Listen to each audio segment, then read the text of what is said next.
Hello everyone, कैसे हैं आप सभी। स्वागत है आपका आपके चैनल सिद्धासल लाइव क्लास में। और आज मैं फिर से लेके आई हूँ आप सभी के लिए साइंस के एमसीक्यू। तो चलिए स्टार्ट करते हैं आज के सेशन को।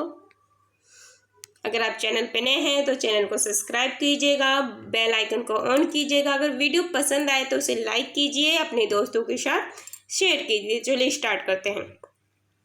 पहला क्वेश्चन है हमारा, स्क्रीन पे आ चुका है। सोलर सिस्टम को किसने खोजा? Option A Copernicus, option B Kepler, option C Aryabhata, option D Newton. तो इसका जो राइट आंसर है ऑप्शन ए कोपरनिकस ने खोज की है किसकी? Solar system. अच्छे से याद कर लीजिए, जो क्वेश्चन करवाए जाते हैं उसको तो अच्छे से आप याद कर लीजिएगा। सोलर सिस्टम की खोज किसने की थी? कोपरनिकस ने। नाभिकीय विखंडन में ट्रिगर क्या होता है? नाभिकीय विखंडन मैंने बताया था कि जो यूरेनियम 235 होता है उसका जो विखंडन होता है तो उससे क्या होती है? बहुत सारी ऊर्जा निकलती है, वही होते हैं क्या है? नाभिकीय विखंडन। ठीक है।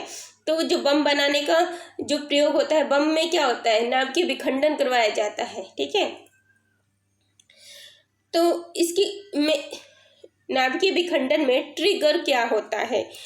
तो ट्रिगर क्या होता है? Option A electron, option B neutron, option C positron, option D proton.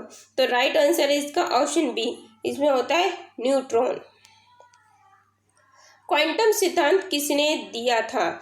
Option A Mendeleev, option B madam Curie, option C Max Planck, option D Roentgen. तो 33 का हमारा राइट आंसर है ऑप्शन सी मैक्स प्लांक। तो quantum सिद्धांत दिया था हमारा max Planck ने। ठीक है। रेडियो धार्मिता का आविष्कार किसने किया था? Option A Henri Becquerel, option B Albert Einstein, option C Robert Koch, option D Landsteiner. तो 24 का जो राइट आंसर है ऑप्शन ए हेनरी बेकलर। इन्होंने क्या किया था? रेडियो धार्मिता का आविष्कार किया था। प्रसिद्ध बिग बैंग थ्योरी किस प्रमुख सिद्धांत पर आधारित है? ऑप्शन ए जीनोम प्रभाव, ऑप्शन बी डॉपलर प्रभाव, ऑप्शन सी डी ब्रगोली प्रमेय, ऑप्शन डी ऊष्मागतिकी सिद्धांत। तो 25 का राइट आंसर है ऑप्शन बी डॉपलर प्रभाव। तो बिग बैंग थ्योरी डॉपलर प्रभाव पर आधारित है। इनमें से सूक्ष्म तत्व क्या है? अब देखिए, सभी क्या है? क्लोरीन, हाइड्रोजन, नाइट्रोजन, ऑक्सीजन, सभी क्या है? गैसें हैं। अब इसमें बताइए कि सूक्ष्म क्या है? सभी एक तरह से ये सूक्ष्म ही काउंट होती है। ठीक है। Chlorine, hydrogen, nitrogen, oxygen. तो फोर्थ इनमें से जो राइट आंसर क्या है आप सभी का? तो ये है हाइड्रोजन। हाइड्रोजन सबसे हल्की गैस होती है। जो गुब्बारे उब्बारे होते हैं उसमें क्या भरा जाता है? आपका हाइड्रोजन गैस ही भरा जाता है, जिसके कारण वो क्या कहते हैं? उड़ने लगते हैं। ठीक है। हवा से भी हल्की हो जाती हैं तभी तो वो उड़ती हैं। और सीधा अगर आप घर में है, रूम में, तो आप अगर छोड़ेंगे हाइड्रोजन जो गुब्बारा होता है वो सीधा जाके कहाँ पे? दीवार पे चिपक जाएगा आपके।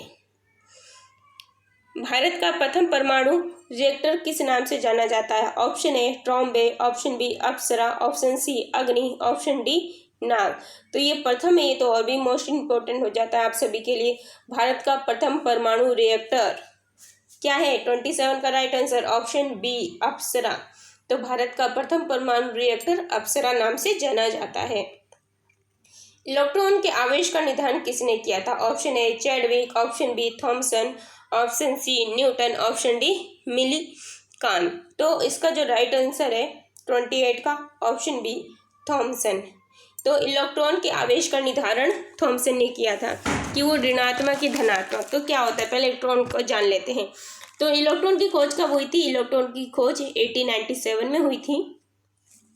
1897 में हुई थी। और किसने की थी? जे थॉमस ने की थी। जे थॉमस। ठीक है। जे थॉमस भी कहते हैं इनको, अब शॉर्टकट दे रखा है। जे थॉमस ने की थी। और थॉमस ने कैथोड किरणों के रूप में की। कौन सी किरणों के रूप में? कैथोड के किरणों के रूप में की। और इन पर जो कैथोड किरणें, तो इन पे क्या होता है? इन पर 1.6 गुणे में 10 की पावर -19 कूलाम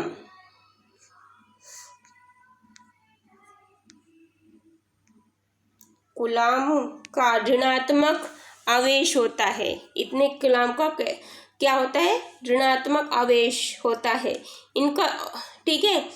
और होता है इनका द्रव्यमान, ये तो आवेश था कितना होता है, और द्रव्यमान कितना होता है? द्रव्यमान होता है 9.1 मल्टीप्लाई बाय 10⁻31 kg होता है। तो 9.1 गुणे में 10 की पावर -31 किलोग्राम होता है, kg होता है। ये होता है द्रव्यमान, ठीक है। वो आवेश था कितना ऋणावेश होता है, ये कूलाम होता है। ये एक स्थायी मूल कण है। ये क्या होता है? इलेक्ट्रॉन एक स्थायी मूल कण होता है। खोज कब हुई थी? 1897 में हुई थी। और किसने की थी? जे थॉमस ने की थी। किस पे की थी? कैथोड किरणों के रूप में की थी। और जो इनका कूलाम होता है, एक बार दोबारा से कूलाम के पॉइंट भी लिख देती हूँ, 6 जिससे आपको याद रहे, 1.6 10 की पावर -19 कूलाम ऋणावेश होता है। क्लियर है? ये द्रव्यमान इतना होता है और आवेश इतना होता है, ठीक है। आगे चलते हैं। परमाणु में स्थित सबसे हल्का कण होता है। Option A proton, option B electron, option C neutron, option D कोई नहीं। तो 29 का जो राइट आंसर है आप सभी बता सकते हैं। क्या होता है? इलेक्ट्रॉन। क्यों होता है इसमें? क्योंकि ऋण आवेश होता है, ठीक है। तो ऋण आवेश है तो ये सबसे हल्का कण हो गया।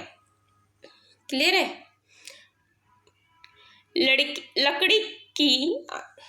लकड़ी की आयु ज्ञात करने में सहायक है। Option A carbon 14, option B uranium, option C cobalt, option D polonium. तो 13 का जो राइट आंसर है हमारा ऑप्शन ए कार्बन 14, ठीक है। कार्बन 14 है। सिर्फ C14 भी आ सकता है एग्जाम में लिखा, तो कंफ्यूज नहीं होना। सी यानी carbon 14। Option A right answer है। लकड़ी की आयु ज्ञात करने के लिए कार्बन 14 का प्रयोग किया जाता है। पॉजिट्रॉन किसका प्रतिकरण है या एंटीसेप्टिक है? Option A electron, option B proton, option C neutron, option D meson का। तो पॉजिट्रॉन क्या होता है? जैसे कि इलेक्ट्रॉन क्या होता था? एक पॉजिटिव मूल कण होता था। इलेक्ट्रॉन था ऋणावेश, और इस पे जो पॉजिट्रॉन है इस पे धनावेश होता है। कौन सा? धनात्मक आवेश, ठीक है। धनावेशित होता है या धनात्मक आवेश कह लीजिए आप सब, ठीक है। ये होता था। इसका द्रव्यमान और आवेश इलेक्ट्रॉन के बराबर होता है, ठीक है। लेकिन इसका द्रव्यमान और वह आवेश जो होता है उसके परिणाम में किसके बराबर होता है? वो इलेक्ट्रॉन के ही बराबर होता है। इसीलिए इसे इलेक्ट्रॉन का प्रकीर्णन भी कहते हैं, ठीक है। इसीलिए इसको इलेक्ट्रॉन का प्रकीर्णन कहते हैं। तो मतलब आंसर आपको पता चल गया किस लिए इसको पॉजिट्रॉन को इलेक्ट्रॉन का प्रकीर्णन कहते हैं, कि उसका जो द्रव्यमान, इसको जो द्रव्यमान होता है, द्रव्यमान और आवेश, जो मैंने दोनों चीज आपको बताई है अभी अलग अलग करके क्या क्या होता है, ये दोनों किसके बराबर होता है? ये दोनों ही इलेक्ट्रॉन के बराबर होता है। इसीलिए इसको इलेक्ट्रॉन का प्रकीर्णन कहते हैं, या प्रतिकरण या एंटीसेप्टिक कह लीजिए, कहते हैं। और इसकी खोज किसने की थी? इसकी खोज 1932 में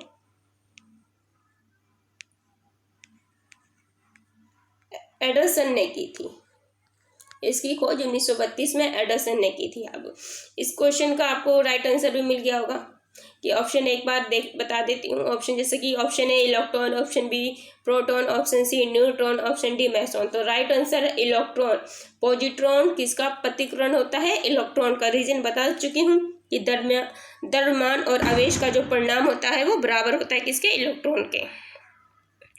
पृथ्वी की आयु का आकलन किया जाता है। ऑप्शन ए यूरेनियम डेटिंग से, ऑप्शन बी कार्बन डेटिंग से, ऑप्शन सी परमाणु घड़ी से, ऑप्शन डी जैविक घड़ी से। तो 32 का हमारा right answer option A uranium dating से, यानी ऑप्शन ए।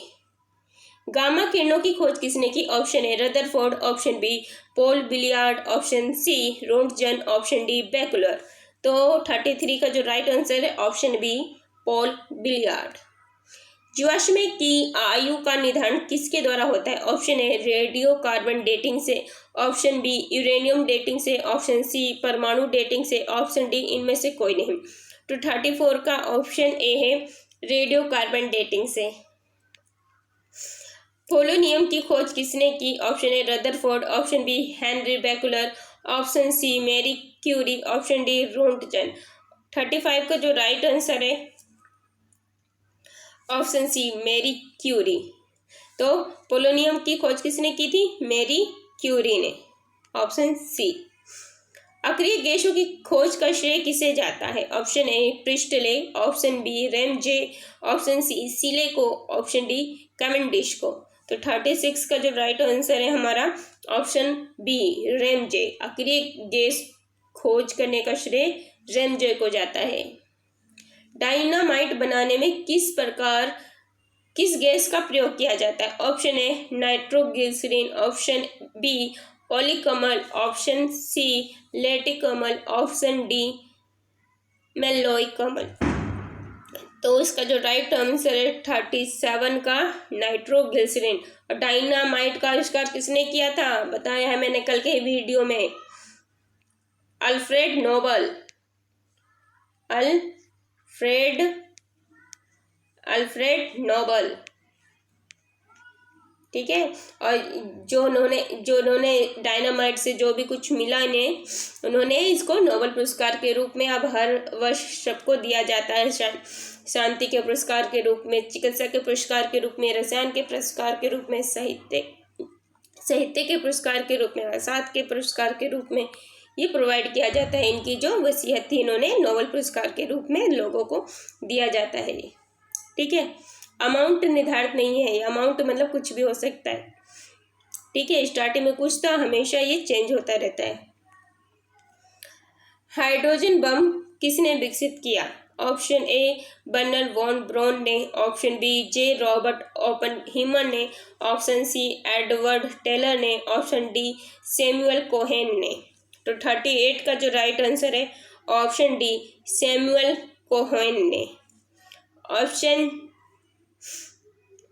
क्वेश्चन 39, परमाणु बम का विकास किसने किया? Option A Werner von Braun ने, ऑप्शन बी एडवर्ड टेलर ने, ऑप्शन सी सैमुअल कोहेन ने, option D J Robert Oppenheimer ने। तो राइट आंसर है 39 का option D J Robert Oppenheimer ने। तो परमाणु बम का विकास किसने किया था? परमाणु बम का विकास जे रॉबर्ट ओपनहीमर ने, ठीक है। तो आज के लिए क्वेश्चन है आप सभी के लिए, अगर आपने ध्यान से वीडियो देखा होगा तो आप बता सकेंगे, ठीक है। तो डायनामाइट की खोज किसने की थी? दोबारा से लिख देती प्लीज से, डायनामाइट ये पूरा एक ही है। डायनामाइट की खोज किसने की थी, ठीक है। ये सभी क्वेश्चन अगर जिसने भी वीडियो ध्यान से देखी होगी तो इसका आंसर कमेंट सेक्शन में जरूर मिलेगा मुझे, ठीक है। तो आज के लिए इतना ही। Thanks for watching.